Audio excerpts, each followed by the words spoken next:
तर फ्रेंड्स, माझा birthday celebration करण्यासाठी आम्ही गेलो होतो बार्बिक्यू मध्ये, ते पण लुल्लू मॉलच्या. त्यानंतर छान स्टार्टर वगैरे जे आहे ते सुरू झालं होतं आणि संकू पण बघा कसा बाहेरच्या हॉटेलमध्ये खायचं म्हणल्यावर ते संकू एकदम आवडीनं जे आहे तो खात असतो, घरी एवढं खात नाही. इथं जे आहे ते आलू चाट, परत हे फिश जे आहे ते होतं, हे तर खूपच टेस्टी होतं, मला खूप आवडलं होतं. त्यानंतर आलं होतं मेन कोर्स.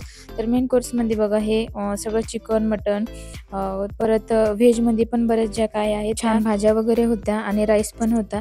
यातले मी थोडंसं जे आहे ते चिकन घेतलं होतं आणि इथं पास्ता वगैरे होता. इथं सूप जे आहे ते होतं, मंचुरियन सूप आणि मटन सूप पण होतं. आणि हे सगळे जे आहे ते डेझर्टचे आयटम होते. आणि इकडे जे आहे ते सर्व सलाड, वेगवेगळ्या प्रकारचे सलाड होते. आणि इथं होती दम बिर्याणी, आणि इथं होते स्वीट, खीर, गुलाबजामुन आणि बरेच काही होतं. आणि हे बघा याच्यामध्ये सूप होतं आणि हे वेगळंच काहीतरी होतं, तर मी ते आणलं होतं खायला, पण छान लागलं. ते जे आहे ते दुधापासून बनलेलं होतं. मी बिर्याणी आणली होती आणि हे बघा याच्यामध्ये सगळे सलाड आणले होते, पापड आणले होते रोस्ट केले, याच्यामध्ये सूप होतं आणि इथं रोटी होती. नंतर आम्ही याच्यामध्ये घेतलं थोडे फ्रुट्स आणि थोडे ही डेझर्ट. त्यानंतर माझा केक वगैरे कट केला आणि घरी आलो. तर फ्रेंड्स, कसा वाटला व्हिडिओ प्लीज लाईक, कमेंट आणि सबस्क्राईब करायला विसरू नका. धन्यवाद.